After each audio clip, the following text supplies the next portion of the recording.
Yeah, my name Mark Politte, and I'm doing an interview with Network in the Streets. And everybody call me Polo out here in the world, but in prison they call me King Polo.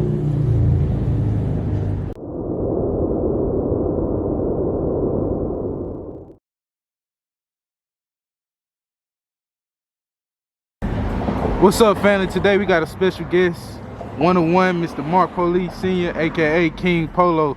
Congratulations on everything. How you living? How you feeling? Oh man, life is beautiful out here, man. Real beautiful. Feeling good. Ready to be fresh out. Yes, sir. Yes, sir. So let's start from the beginning. 4th Ward, Houston, Texas. What was it like in your childhood? And did you grow up in a 2-parent household, or was you raised by grandparents or anything? I was raised in a single parent home. My mother, then along came my stepfather, you know, out in the 4th Ward. But it was rough, real rough. Streets, straight from the streets, you know.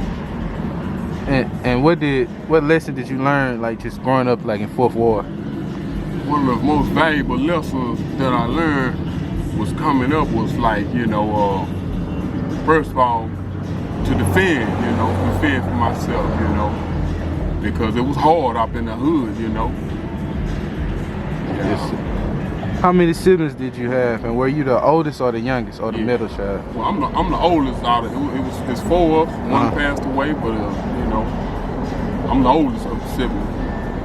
And as the oldest, did you think like because like you being the oldest, did a lot of them follow behind you as the oldest?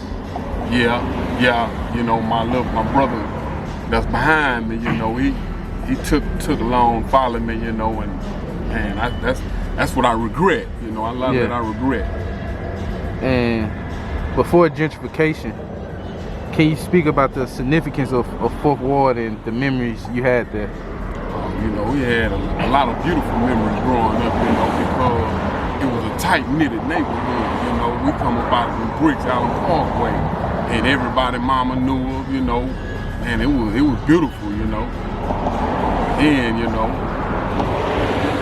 it got wild. It started getting wilder, you know, as the Asians was out there. It started getting a little wild because the blacks and the Asians wasn't getting along. Were you fighting on the streets at an early age, and do you remember like one of your first fights as a child? You know, I was, you know, being that I was born in Louisiana, Lafayette, but come to Texas. I had an accent back home, so you know, our accent back home, and you know, mixing with this Texas accent, you know, people laughed at me a lot. So that caused a bunch of fighting, you know. I didn't like to be laughed at, you know. And we're gonna go back a little bit to where you was talking about the blacks and the Asians. How intense was like the rivalry, like, well, you know, the conflict between the blacks and Asians? But coming up in Allen Parkway, the Asians felt though they were better. You know, they felt like they were better than us, you know, and it caused a bunch of the kids. They was always, you know, they were walking their little circles, you know, but we played basketball, football together, and we started, you know, mingling a little bit. Then a little fight started happening, you know. Yeah. And that's where it took, like, started from there type shit. Yeah. And at what age did you get into the streets, and what made you get into the streets? Well, coming in, being in Allen Parkway is called, you have the new court and you have the old court. And in the old court, we had a place that we called the Team Club. This is where all the youth hung out, and we, you know, participated in boxing. So a couple of my older guys that, you know, that used to watch out for me in the neighborhood, you know, that I looked it up to, told me, you know, hey, you wanna learn how to box? Go to that Team Club right there. I always see you always fighting all the time, so go to that Team Club. So, you know, I went to the Team Club and seen, you know, they had a mat up in there, ring, and put you in the gloves, and I got a taste of that boxing life, you know. I liked it. How old you was at that time? I was about 9. I was about 9 years old when I first slipped on them gloves. I was about 9. And you know, they put guys in there a little bigger than me to try to make me a little tougher, you know, and then they would put a little bigger up in there, and that little youngster, they'll have something, you know. And I just kept on. I would never stop swinging. Yeah, you know, got good at it. What did you learn from boxing? Like as far as the mental, from the mental aspect, what did you learn from boxing? Well, back then, you know, I used to we you know, used to watch TV, but my favorite boxers was like Sugar Ray Leonard and Muhammad Ali. But Sugar Ray was my idol. And I wanted to be like him so bad that I would watch. Every time I would see a fight that come on about him, I would be in front of that TV, amazed by how fast this guy was. I was like, man, if I could get it like that, I would be, could nobody beat me. Yeah. So I took after, I wanted to beat Sugar Ray. Yeah. And did you fight in any amateur tournaments? Did you, you know, do things like that, or did you train, just strictly train? Leaving from, you know, being in 4th Ward, you know, I would go out there to 3rd Ward because they had PABA out there, Pro Amateur Boxing. I would go out there, and then Reverend Smith, I got in the gym a little bit, and he was just trying to talk and try to see what my head was. But, you know, being that, you know, I was so caught up into the fast part of want to grow up in Allen Parkway, you know, but I trained in their gym, you know, sparred in their gym a lot. I liked it, and you know, I lost the entrance. Yeah, I lost the entrance.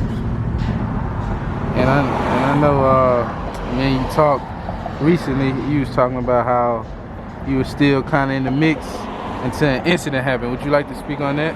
Yeah. You were 13, right? Yeah, I was 13 years of age, and my little brother up under me, you know, he came to the house, and he told me, he said, bro, he said, man, they double teaming on me. And I'm like, what? So, you know, it's my little brother, you know, I'm the big brother, so I'm gonna defend my little brother. So I go around to the store where they had a store in the game room. As I walk up, they was coming out, and soon as the guy, he know me, you know, my brother said, hey, go right there, and it's an Asian, well, he was a Laotian. Well, we had a fight, you know, and I got the best. He was 18, I'm just 13, but I beat him up so bad when I had knocked him down. A guy named, you know, Sam, older guy, he pulled me, wrapped me up, and like, you know, every time I see you, always fighting, you know, why you always fighting? And I'm like, let me go. And as he was holding me, the guy run up behind me and shoot me point blank range in my back. The bullet went around my heart, thank God. But that right there, you know, kind of like, they ain't fighting out here, they want to shoot, you know, so that changed my course, mind thinking. And what year was this around? Like, this is 1983, I was 13. Man.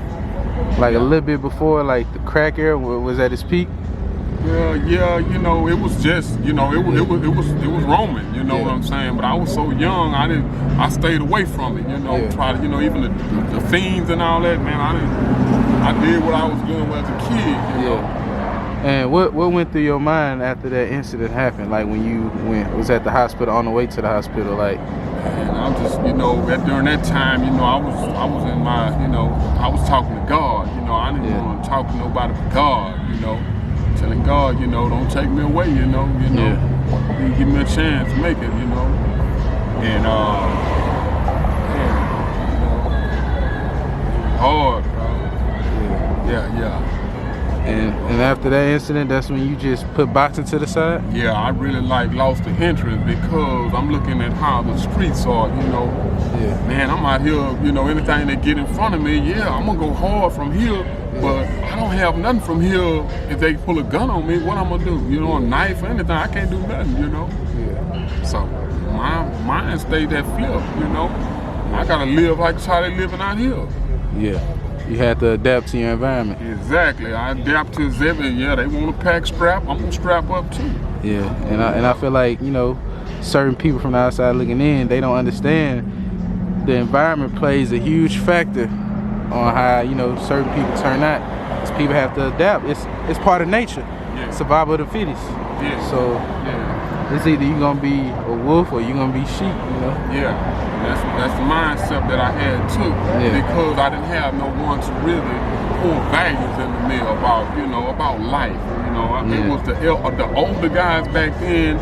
You know, hey man, better get you a strap, y'all. These boys ain't playing out here; they killing out here. So my step, man, I just heard this from an older guy telling me to get a gun. You know, I'm just a kid. So yeah, I'm gonna go get me a gun. Yeah, I'm gonna stay strapped up every day. And my brother don't have one, I'm gonna beat him up. Make him have one. Let's go. And then you know, you were a child, and then you know, you just went through that trauma, so you had to, you had to tighten up. Yeah.